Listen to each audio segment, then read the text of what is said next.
Mheshimiwa manaibu wa rais wa zamani Mheshimiwa Kalonzo Musyoka na Mheshimiwa Musalia Mudavadi, Your Excellencies, High Commissioners and Ambassadors, maspika wetu wa bunge la Senate na bunge la kitaifa, viongozi wote, ladies and gentlemen, good afternoon.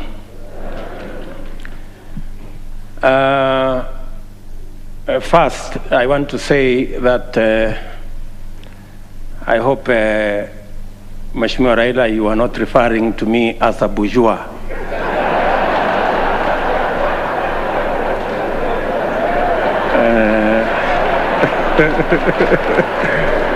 But I want to agree with you. I want to agree with you that we have a mischievous media sometimes, not all the times. On a day as important as this, when you have a headline saying Raila Odinga says he's going to run in 2022, they are trying to reduce this occasion to a matter of 2022, but we have all agreed that it is not.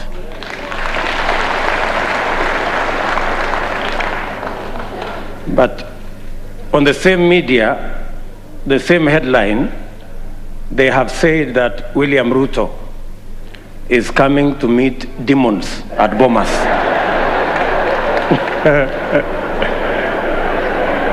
Now, I am asking myself whether there are any demons in Bomas.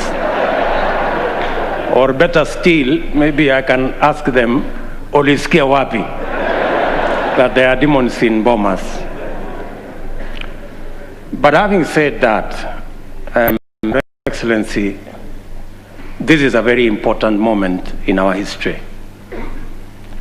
Important because you have persuaded us that the making of a constitution is always work in progress, and that we must strive progressively to have a negotiated constitutional settlement, or to arrive at a place where we are all working together, building consensus.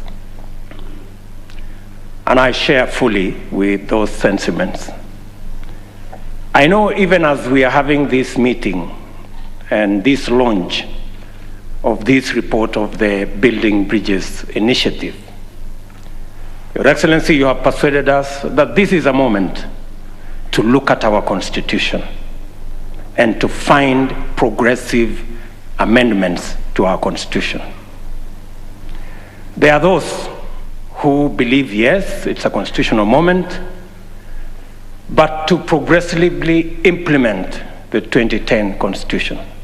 Civil society and others think so.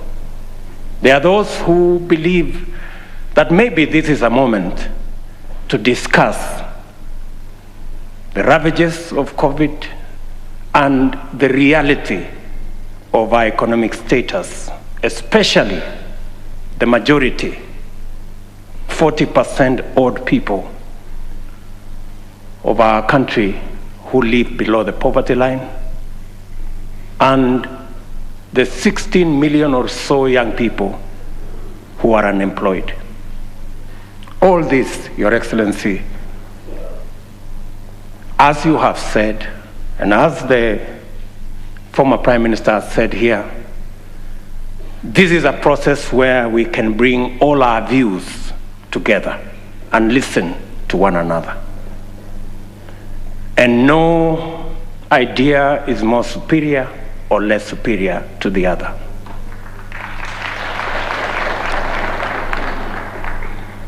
Let me say we have a civic duty, all of us as Kenyans, to engage in this process. We do not have the luxury to say, I don't care. We do not have the luxury to walk away. In any case, it is said that the punishment given to good people who don't participate in the politics and governance of their country, the punishment given to them is to be ruled by fools. I don't think any one of us here wants to be ruled by fools. That's why we must participate in this process. And it's our civic duty to do so. The BBI process has given us a raft of proposals for us to see, to interrogate, to improve. You did tell us, Your Excellency, that we're all free to improve on this process. And the many proposals that have been put, especially that were outlined here by Adam Solo on administrative issues, on legislative issues, I believe that since we have a forum where in Parliament and in government, where we can discuss the policy, the administrative, and the legal issues in Parliament, that can be interrogated in that process. Many of those issues that are administrative and that are legislative are issues mainly to do with our youth, mainly to do with how to do business, how to grow our economy. And Your Excellency, I want to say that these are very important issues. And in any case, I would add that from that list,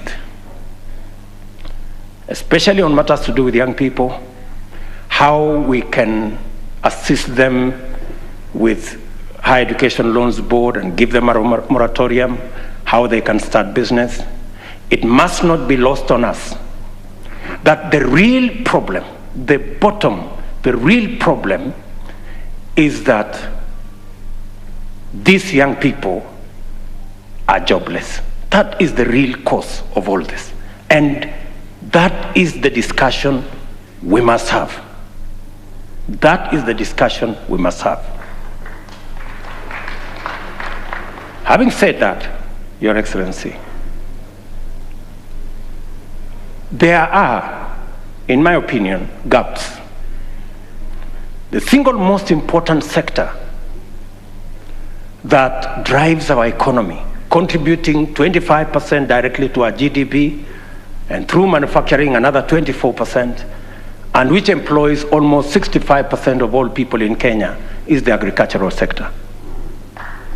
I dare say, Your Excellency, that this is an area that, again, we must find a mechanism of having a conversation, especially the farming community, and matters to do with productivity, matters to do with proposals that were made on guaranteed minimum returns for our farmers, our wheat farmers, our sugarcane farmers, our coffee farmers, our tea farmers, our dairy sector, the pastoralist corner.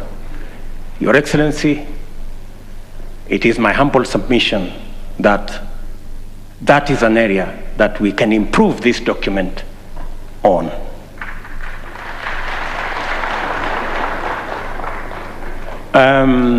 I have heard many speakers say they have finished reading and we should move on. We are not all at the same level when it comes to reading.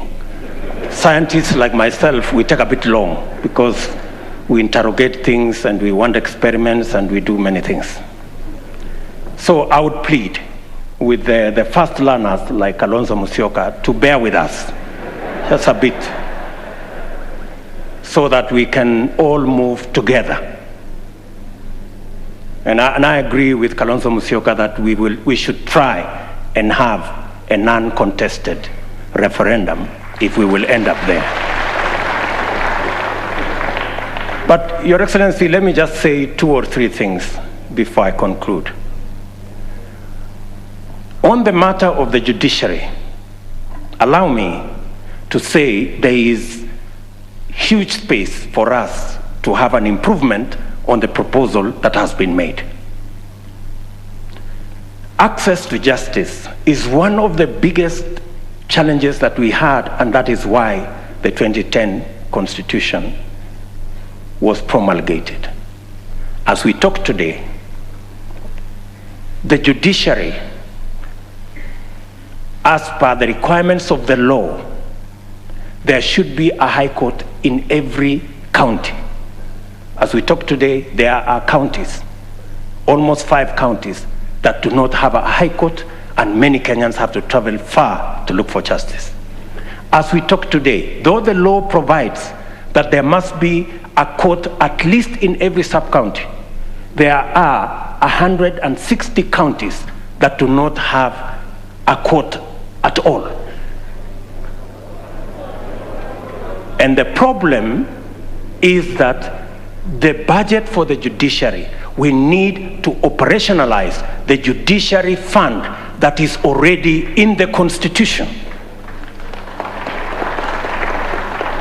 so that the judiciary can establish more courts and the judiciary can hire more judges and more staff so that Kenyans can have access to justice. The recommendation that has been made to have an ombudsman appointed by the executive into the judiciary, in my respectful submission, is a derogation from the independence of the judiciary. And we must be careful. We must be careful about the independence of institutions. We are coming from a history where judges received telephone calls, where courts were held at night. We do not want to go there. On the matter of IEBC,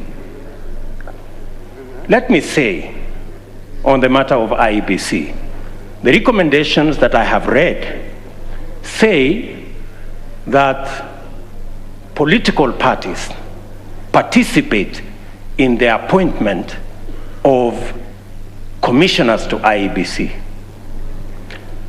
My brother Raila Odinga is good at football. So let me try to ask, how fair will be a league where the referee is appointed by teams? And not all the teams, some teams. How fair will this league be? If you persuade me that you will end up with a fair game, fine. That's what I'm saying. So if you tell me it is okay for some players, for some teams, not all the teams participating, to appoint the referee, if that's what we are saying, I have my reservations. And I need to be persuaded, like many other Kenyans, that that is fair. On the third issue, you have heard me, I have heard you. And I think that is good progress. It's good progress. You've heard me, and I have heard you. You think it's fair? I have a different opinion. Maybe we will find a meeting ground somewhere. The third issue, the third issue, Your Excellency, is the independence of our police force. The 2010 Constitution was very clear that the police must act independently of any politicians, whether they are in government or in the opposition. To recommend that we will have a police council chaired by a CS is actually a derogation from the independence of the police. And I want to ask you, we must be careful on where we are going. Today, you may have the latitude to do what you think will be right as per you. Tomorrow, the shoe will be on the other leg.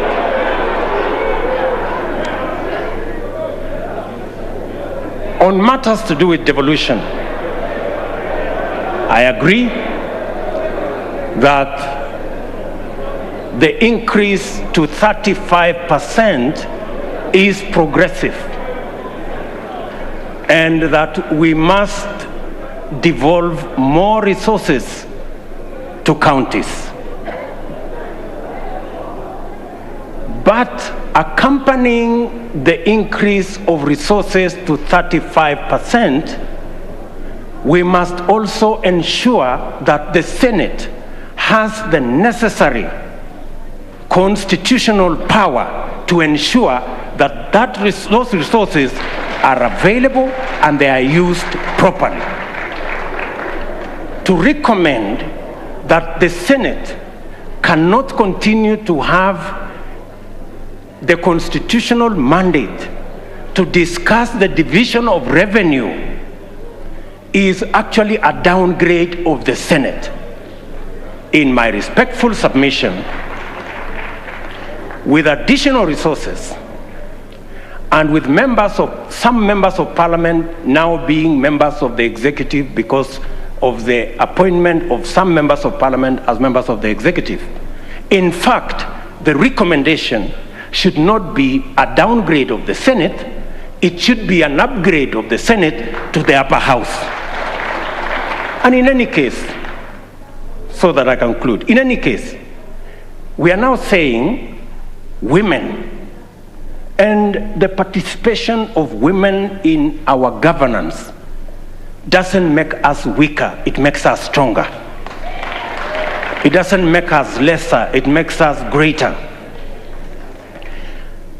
If we are saying in the proposal that women now go to the Senate, and you are saying that when women go to the Senate, they are going to a Senate which has been downgraded, which has no responsibility on matters of resource allocation.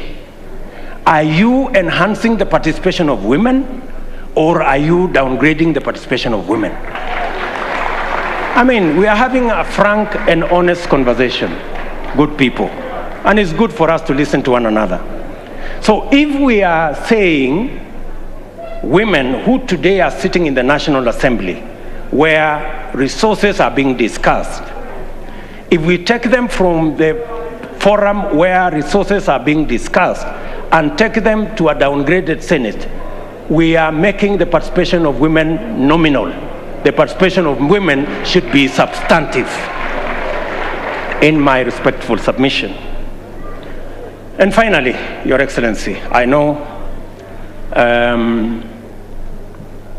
my brother Bishop Oginde has said there are hustlers here and they should stop hustling, and there are people and they should stop reggae. I don't know about the reggae, maybe I can talk about the hustlers.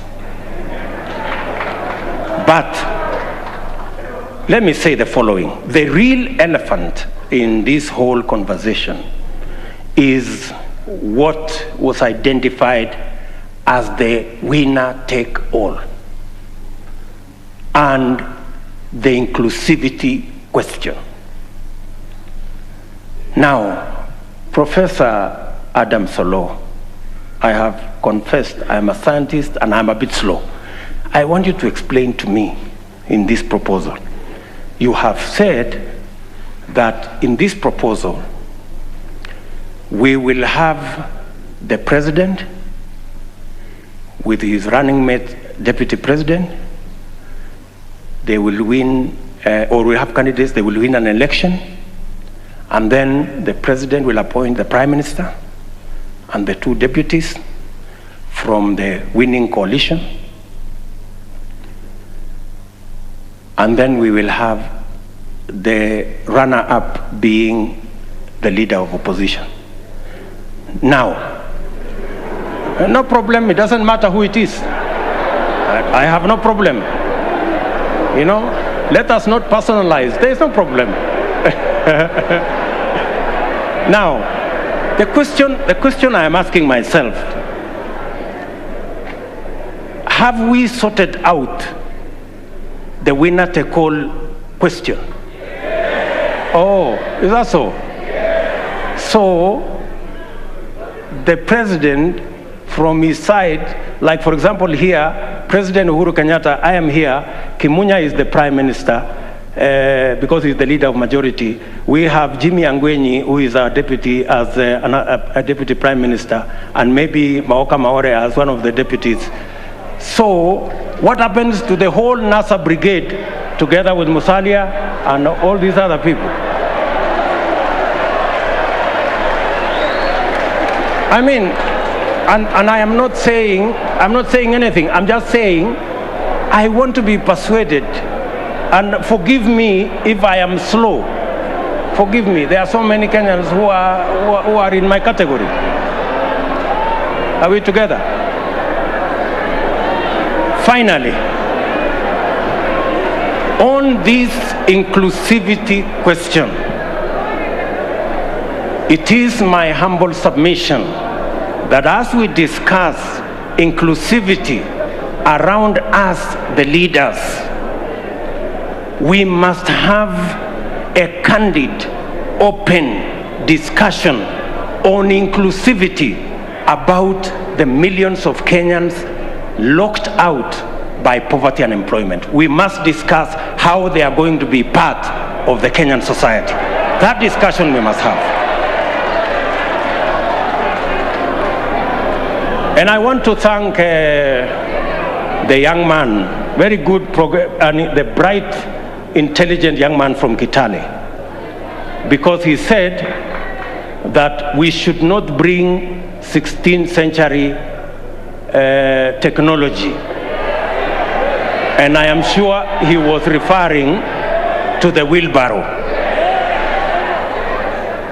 And possibly he was referring to me and this wheelbarrow. Sindio? Good. Now, the question I want to ask us, how come in the 21st century, a 16th century tool called the wheelbarrow, millions of citizens in the 21st century are still dependent on the wheelbarrow and mokokoteni? That is the discussion we need to have. Yes. That is the discussion we need to have. And that discussion is a discussion that involves millions of Kenyans. Millions of Kenyans. Let me then say, as I conclude, that the Honorable Kalonzo Musyoka, I am finishing. You know, I speak for millions of hustlers, so just give me a minute. Thank you. Thank you very much. Thank you very much. Thank you very much. So, Bishop Oginde said that the hustlers must stop the hustling. I have heard leaders here say that as we discuss this conversation, we must not have an us versus them. I have also heard leaders here say we must never have a conversation and a contest about the poor and the rich. We must never go there. And I believe we must never go there. But I want to remind you, good people, Abraham Lincoln, the 17th President of the United States of America, said Things may come to those who wait, but only things left by those who hustle. That is Abraham Lincoln. He was never talking about the rich and the poor. He was talking about the people who wake up early, the people who sleep late, the people who work hard, and that is the society we need to build. It is now my humble pleasure, ladies and gentlemen, to ask His Excellency the President of Kenya to make his remarks, and thank you very much for listening to me. Asanteni sana.